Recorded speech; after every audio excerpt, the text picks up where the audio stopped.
राघव, तुम्हें 2 दिन बाद सजाए मौत होने वाली है और ये फैसला टालने की कोई गुंजाइश नहीं है। तो अपनी आखिरी ख्वाहिश क्या है बता दो हमें, ताकि हम उसे पूरा करने की कोशिश कर सकें। मैडम, मेरी आखिरी ख्वाहिश ये है कि मैं सिर्फ एक रात आपके साथ गुजारना चाहता हूँ। पागल हो गए हो तुम? मैं कोई आम लड़की नहीं हूँ, मैं एक पुलिस वाली हूँ। आपकी ये ख्वाहिश कदापि पूरी नहीं हो सकती। मेरी यही आखिरी ख्वाहिश है, अब आप पूरी करो या फिर नहीं, आपकी मर्जी। मैं तुम्हारी आखिरी ख्वाहिश पूरी कर दूंगी, लेकिन एक वादा करो कि तुम किसी को कुछ नहीं बताओगे। किसी को नहीं बताऊंगा कि हम दोनों के बीच क्या हुआ। चलो ठीक है, फिर अभी रात होने में थोड़ा टाइम है, तो जब रात हो जाएगी और सब सो जाएंगे तो मैं खुद तुम्हारे सेल में आ जाऊंगी और तुम अपनी आखिरी ख्वाहिश पूरी कर लेना, ठीक है? बिल्कुल मैडम जी।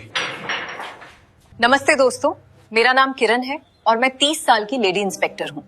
मेरी जिंदगी का सबसे बड़ा हिस्सा इन खामोश जेल की दीवारों, थानों और कोर्ट कचहरियों के बीच गुजरा है। इन सालों में मैंने हजारों चेहरे देखे हैं, कुछ ऐसे जो अपनी गलती पर फूट फूट कर रोते हैं, कुछ ऐसे जिनके चेहरों पर गुनाह की सख्ती साफ दिखती है, और कुछ ऐसे जो बिल्कुल पत्थर दिल बन चुके होते हैं। लेकिन राघव, कैदी नंबर 640, इसने मुझे एक ऐसी उलझन में डाल दिया है जिसका कोई जवाब मेरे पास नहीं है। वो कोई आम मुजरिम नहीं लगता, सिर्फ 19 साल की उम्र और आंखों में इतनी गहरी खामोशी, जैसे सब कुछ जानकर भी चुप बैठा हो। जिस उम्र में दुनिया देखनी चाहिए उस उम्र में उसे दुनिया छोड़कर जाना है। जब भी मैं उसके बारे में सोचती हूँ दिल में एक टीस सी उठती है। समझ नहीं आता कि ये लड़का वाकई कोई आरोपी है या फिर हालातों की किसी साजिश का शिकार। पुलिस की इस वर्दी ने मुझे अंदर से बहुत सख्त बना दिया है। मैं जानती हूँ कानून बहुत बेरहम है और यहाँ किसी मुजरिम से जज्बाती रिश्ता रखना मना है। ऊपर से आखिरी फरमान आ चुका है, ठीक 2 दिन बाद राघव को सजाए मौत दी जानी है। कानून ने उसे एक आखिरी मौका दिया है अपनी माँ और पिता से आखिरी बार मिलने का। शिखा, जाओ और कैदी नंबर 640 राघव से उसकी आखिरी ख्वाहिश पूछो। जो भी हो उसे जल्द से जल्द पूरा करने की कोशिश करो। जी सर। राघव, कल तुम्हें सजाए मौत दी जानी है, इसलिए जो भी तुम्हारी अंतिम इच्छा है वो हमें बता दो ताकि हम उसे पूरा कर सकें। चलो मेरे साथ। हाँ राघव, बताओ क्या चाहते हो तुम अपनी विदाई से पहले? सर, मैंने अपनी वो बात किरण मैडम को बता दी है, वही उसे पूरा करेंगी। देखो राघव, किरण मैडम फिलहाल यहाँ नहीं है, वो किसी जरूरी सरकारी काम से 10-15 दिनों के लिए शहर से बाहर गई हुई हैं। अब जो है हम ही हैं, तुम हमें बताओ। मेरी आखिरी ख्वाहिश है कि मेरी शादी किसी कुंवारी लड़की से करा दी जाए। क्या? होश में तो हो? सिर पे मौत का फंदा खड़ा है और तुम्हें शादी की सूझ रही है? और कौन सी लड़की तुमसे शादी करेगी? पूरे गांव को पता है कि 2 दिन बाद तुम्हारी सांसों का हिसाब होने वाला है। या फिर तुम किसी बहुत बड़े खानदान के वारिस हो कि तुम अपनी सारी जायदाद उसके नाम कर दोगे और कोई भी लड़की उस लालच में दौड़ी चली आएगी? आखिर कहां से लाएं हम तुम्हारे लिए दुल्हन? मुझे नहीं पता सर, मेरी बस यही आखिरी ख्वाहिश है। अरे भाई, कुछ और मांग लो। अपने परिवार से मिलना, अपनी पसंद का खाना या कहीं घूमना, ये शादी ब्याह का तमाशा हमारे बस की बात नहीं है। सर, आप मेरी शादी की फिक्र मत कीजिए, आप बस गांव में ये ऐलान करवा दीजिए कि राघव से एक दिन के लिए जो भी लड़की शादी करने को तैयार है वो थाने पहुंच जाए, मेरी दुल्हन अपने आप आ जाएगी। चलो ठीक है, करवा देते हैं ये ऐलान भी। देखते हैं कौन लड़की मौत के मुंह में जाने वाले के लिए हाथ में वरमाला लेकर आती है।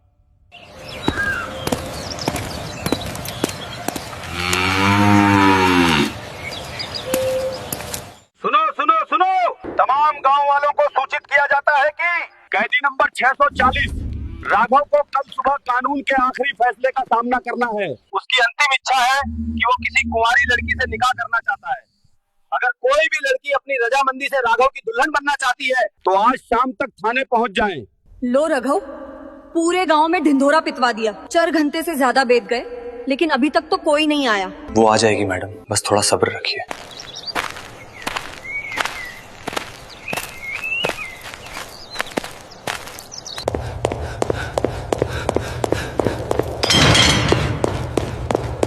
मैडम, गजब हो गया। बाहर एक लड़की आई है, लाल जोड़े में सजी धजी, बिल्कुल दुल्हन लग रही है और साथ में एक मौलवी साहब को भी लाई है।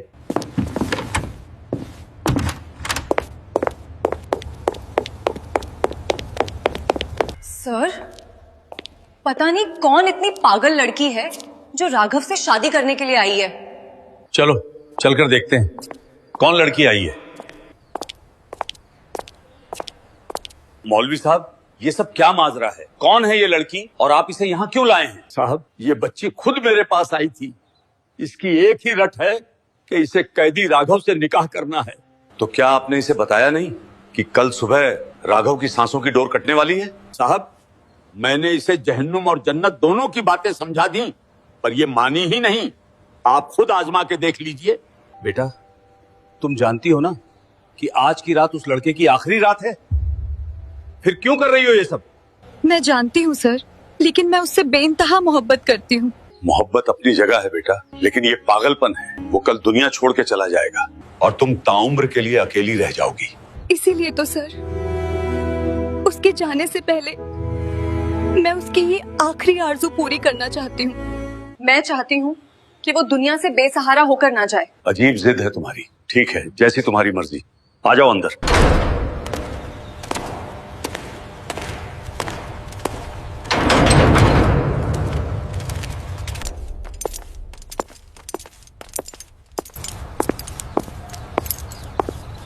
जेल की उन मनहूस दीवारों के बीच पहली बार निकाह के बोल गूंजे।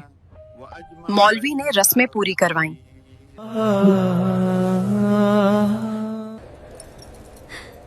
दोनों पति पत्नी सदा सुखी रहो। ये रास्ता तुम्हारे लिए आसान नहीं होगा सुहानी। जाओ अंदर।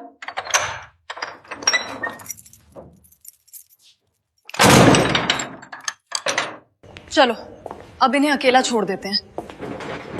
और वैसे भी काफी रात हो गई है, मैं भी अपने कैबिन में जाकर थोड़ा आराम कर लेती हूँ।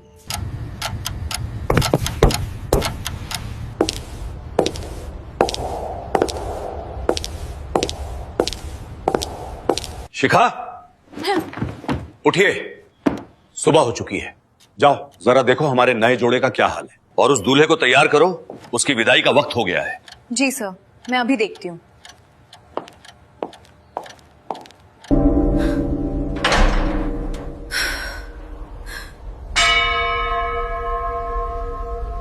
चलो राघव, वक्त हो गया है।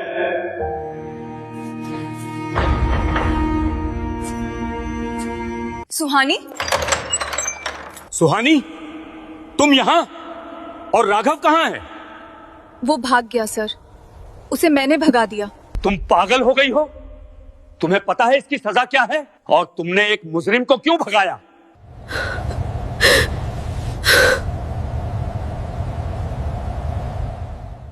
हाँ सुहानी, बताओ, राघव को क्यों भगाया तुमने?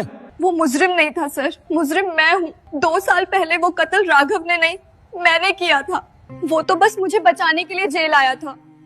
उसने मेरे गुनाह की सजा अपने सिर ले ली ताकि मेरी जिंदगी बच सके। मैं इन 2 सालों तक घुट घुट कर जी रही थी।